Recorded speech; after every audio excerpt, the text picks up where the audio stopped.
یہ بدعی طلاق ہے. آپ کہنا کیا چاہ رہے ہیں کہ اکٹھا 3 دینا یہ بدعت ہے، شریعت کا طریقہ نہیں.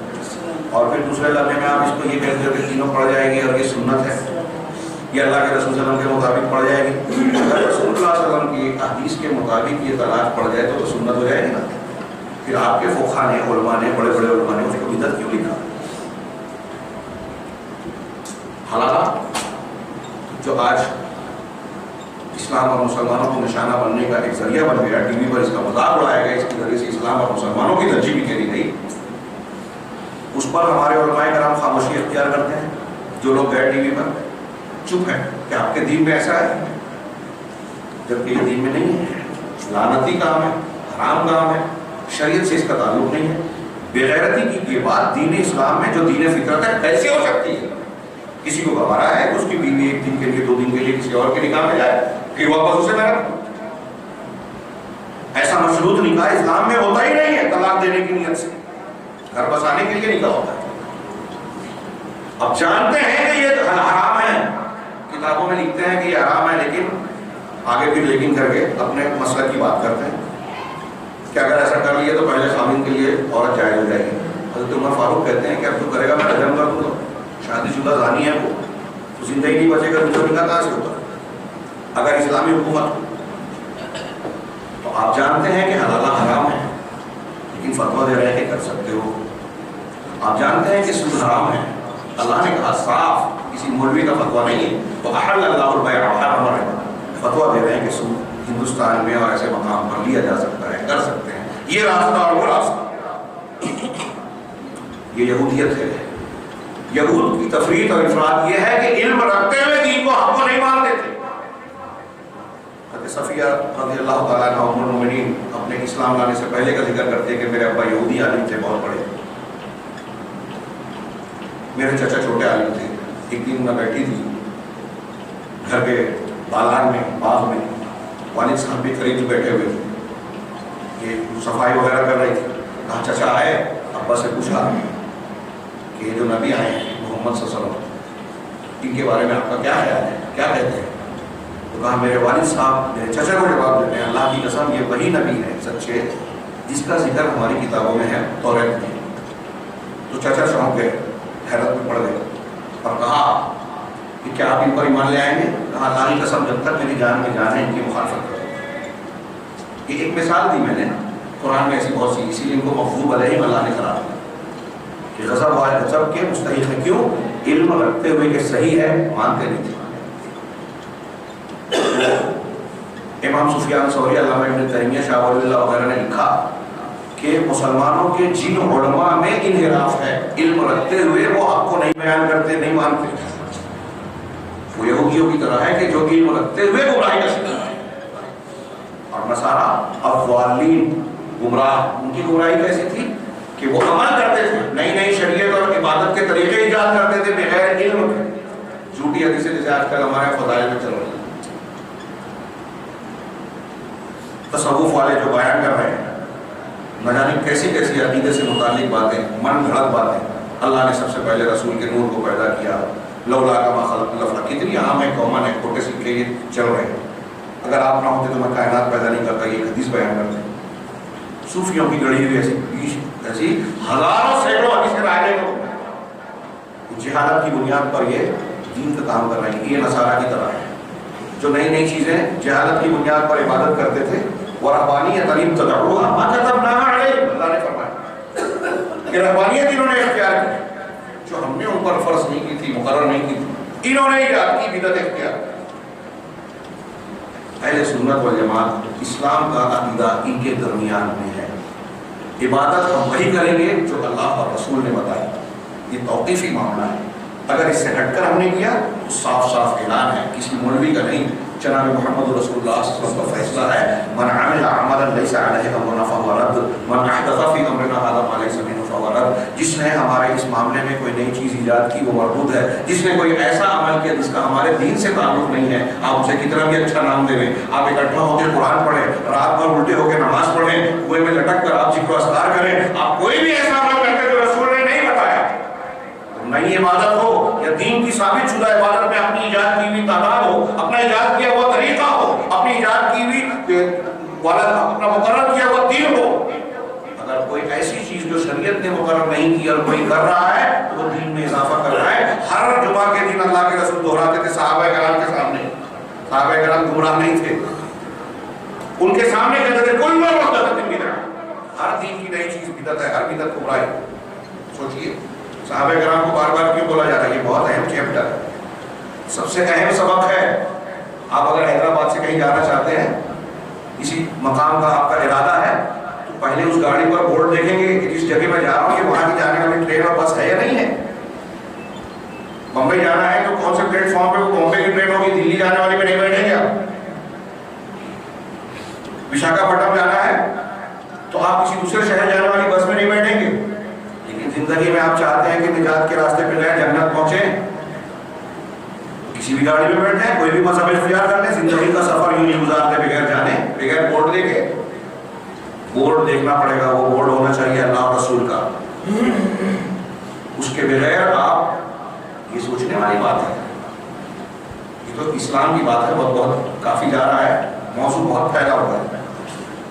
میں نے 2-3 مثالیں دی, 2-4 اور تھیں, اس کو چھوڑ رہا ہوں کہ مختلف مذاہب میں حلال حرام دیکھیے, شخصیات دیکھیے, عبادات دیکھیے, عقیدہ دیکھیے, ہر معاملے میں اسلام کو آپ دوسرے مذاہب کے مقابلے میں امت وسط پائیں گے. اب ہم مسلمانوں کو, اب اسلام میں بہت سے فرقے ہیں, گروہ ہیں, اور سب اپنے آپ کو مسلمان کہتے ہیں, سب یہ دعویٰ کرتے ہیں کہ ہم قرآن حدیث مانتے ہیں.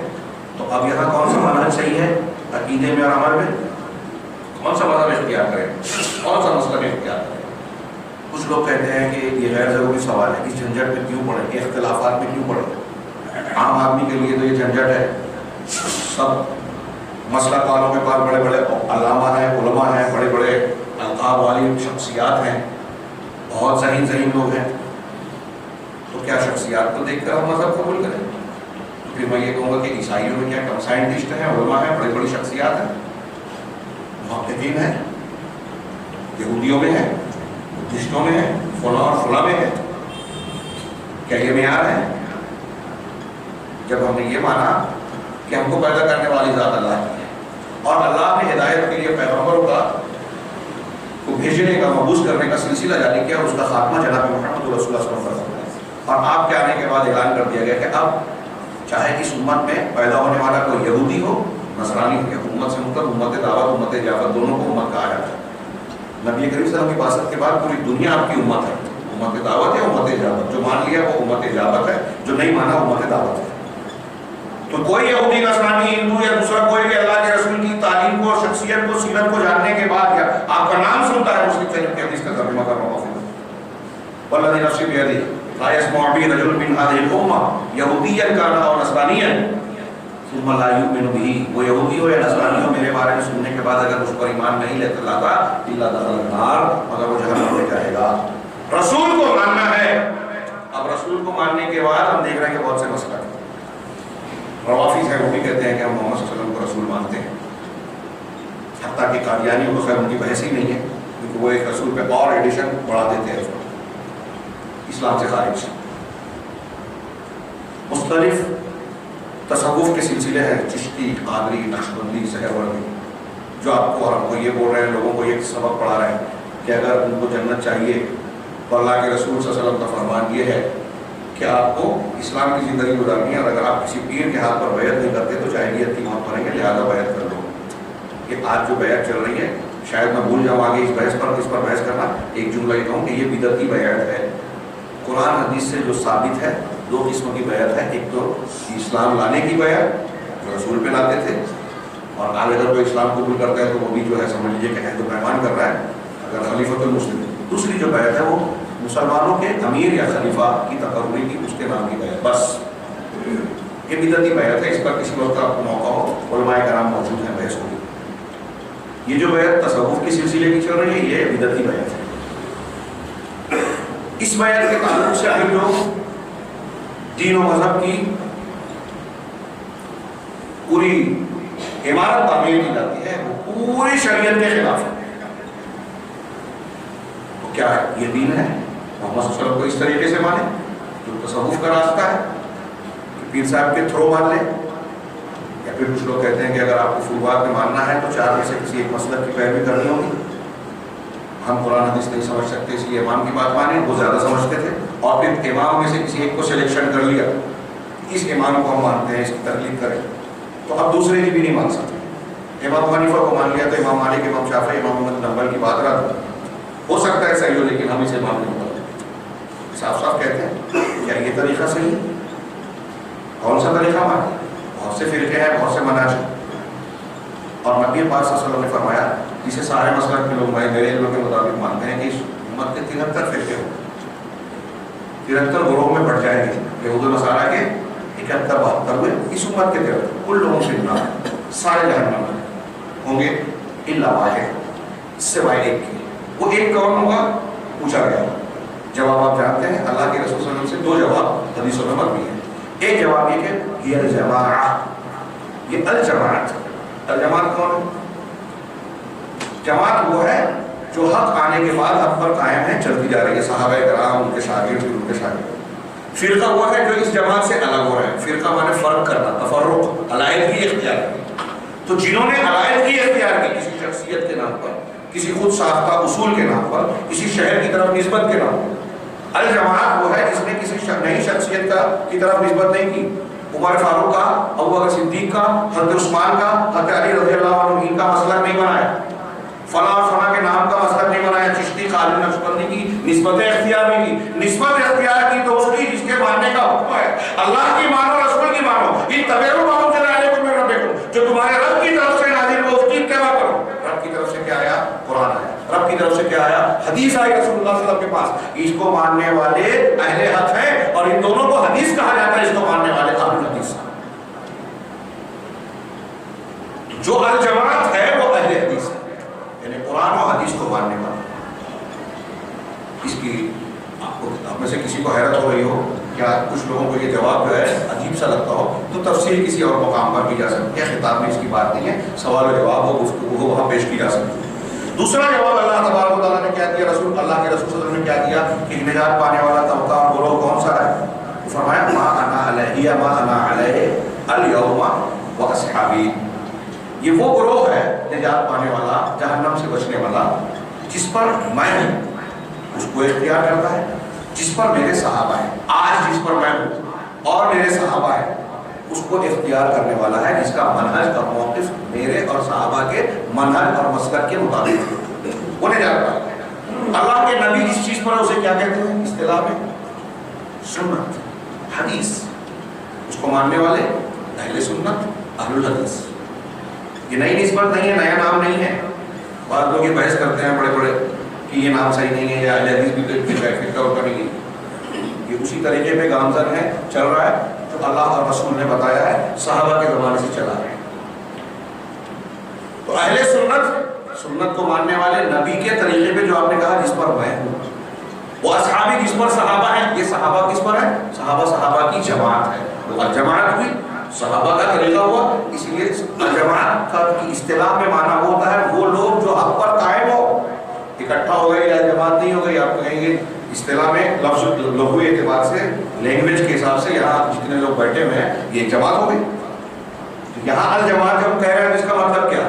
کہ بھی کچھ لوگ اکٹھا ہو جائیں؟ نہیں، وہ جماعت، وہ گروہ جو قرآن اور سنت کو ماننے والا، اور الجماعت ہم صحابہ کو کیوں مان رہے ہیں؟ یہ رسول کہہ رہے ہیں۔ یہاں رک کے آگے بات بڑھانے سے پہلے ایک جملہ بیچ میں کیا جو شروع میں کافی لمبی تمہید میں نے بیان کی، اس مسئلے کی اہمیت بتا دی۔ اس حدیث کی روشنی میں یہ مسئلہ کتنا اہم ہوتا ہے اور یہ چھوٹی موٹی بات ہے کیا کہ رسول صلی اللہ علیہ وسلم فرما رہے ہیں کہ سب جہنم میں جائیں گے سوائے ایک کے۔ تو ہم وہ گاڑی کا نیم پلیٹ نہیں دیکھیں گے کہ کون سی گاڑی کا جنت کے راستے پہ جانے والی ہے اور کون سی گاڑی اور 72 میں سے جہنم کی طرف جا رہی ہے۔ یہ چھوٹا موٹا مسئلہ ہے کیا؟ جواب دیجیے۔ یہ بیسیکلی ہے، آپ کو نماز پڑھنا ہے، روزہ رکھنا ہے، حج کرنا ہے، زکات دینا ہے، صدقہ و خیرات کرنا ہے، رشتہ و پیوند کرنا ہے، حلال و حرام اختیار کرنا ہے، تو اس سے پہلا سوال یہ ہے کہ کس کی بنیاد پر یہ کریں؟ سارے راستے کی تعین یہی ہونے والی ہے، ہمارا اگلا عمل قبول ہوگا کہ نہیں؟ نماز ہماری پڑھ رہے ہیں، پڑھ تو رہے ہیں، ایک آدمی بولتا ہے نماز پڑھ لو، ٹھیک ہے کافی ہے، جھنجھٹ میں نہ پڑھو، تو نماز کس کے طریقے سے پڑھو؟ جب آپ کا منہج صحیح ہوگا تو آپ کے ذہن میں جب آپ نماز پڑھنے جائیں گے کہ اللہ نے نماز فرض کی ہے، تو نماز کو یہ نہیں کہا کہ اپنے حساب سے پڑھ لو، الٹے لٹک کے پڑھ لو، جو جتنی مشقت اٹھائے گا نہیں، طریقہ بتایا، احکام بتایا، آداب بتائے، فرائض بتائے، شرائط بتائے، وقت بتایا، اور یہ کیسے بتایا؟ نہ صرف یہ کہ اورلی بتایا بلکہ جبرائیل علیہ السلام سید الملائکہ کو بھیج کر سید الانبیاء اور مرسلین کو پڑھوایا کہ یہ 2 دن آپ نے نماز پڑھا کر بتائی، طریقہ بھی سیکھیے، وقت بھی جانیے۔ 2 دن پڑھائی، پہلے دن میں اول وقت میں 5 نماز پڑھائی، دوسرے دن میں آخر وقت میں، کتنی اہمیت دی پروردگار نے، رب العالمین نے کوئی چیز چھوڑی؟ وقت بتایا کہ اس وقت سے اس وقت کے درمیان فجر، اس وقت سے اس وقت کے درمیان ظہر، اس وقت عصر، اس وقت مغرب، اس وقت عشاء۔